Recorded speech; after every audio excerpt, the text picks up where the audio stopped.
It's ugly. I don't know. It's like, it's one of those things. Like, I don't have a solution because it's all legal, but you know what I mean? It's bad for poker. It's bad for the player experience. It's bad all around. But something had to be done because it was becoming unbearable. Daniel Negreanu has advocated for some changes to the game after observing certain hands at WSOP Paradise that he described as employing an ugly strategy, and has come with some ideas that he shared on his post on X. Poker rule changes I would vote for.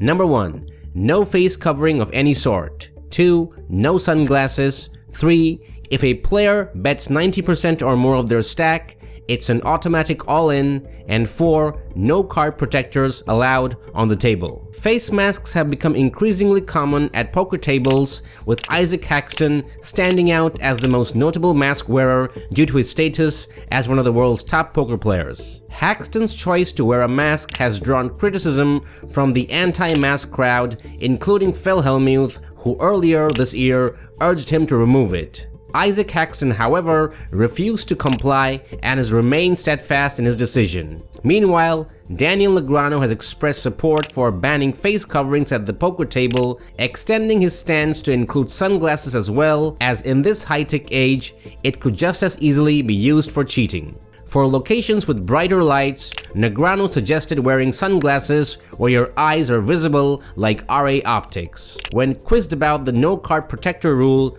Negreanu said tiny cameras can be placed inside card protectors and can see the cards being dealt. Nothing outside of chips and cards should be allowed on the table. This follows Matt Berkey's revelation that small devices were being used to capture images of cards as they were dealt. In response, PokerStars announced a new dealing method for its live events, switching from pitching the cards to sliding them out. The third proposed rule change has sparked the most debate among poker pros. It addressed the trend of leaving a single chip behind instead of going all in, a tactic that can secure a pay jump or at worst, provide an opportunity to rebound in the next hand. This strategy has become increasingly common in high-stakes poker tournaments, but Negreanu views it as an exploitable loophole that should be eliminated. Talking about this move in his WSOP Paradise vlog, he said, "It's ugly. I don't know. It's like, it's one of those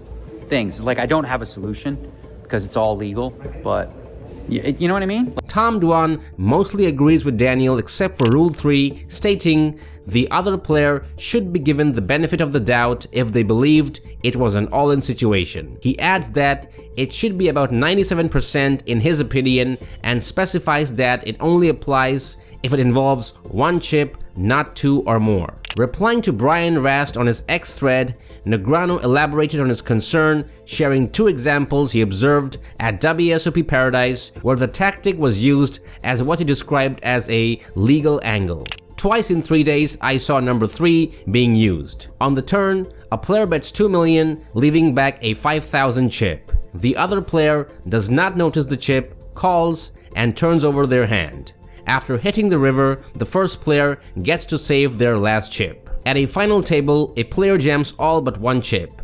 The big blind calls and reveals their hand. After the flop kills the all-in player's chances, they keep their chip and stay alive to play for the big blind ante. It's a total free roll and often exploits recreational players. It just feels icky. Brian Rast argued that there are very good reasons to leave something behind that have nothing to do with the angle shooting. I think creating an artificial line at 90% will only lead to new ways to exploit the rule, making things more complicated. It's much simpler for dealers and players to learn whether someone is all in without making the change you are proposing. In response, Negreanu acknowledged the issue, saying, "Not sure of the perfect rule, but it's essentially a free roll to trick someone into flipping their hand." Adam Hendricks largely agreed with Negreanu, but suggested that the rule should only apply to pre-flop situations. Meanwhile, Matt Savage extended an invitation to Negreanu and Hendricks to discuss his proposed rule changes at the 2026 Poker TDA Summit. Daniel Negreanu has proposed several ideas to improve the game of poker.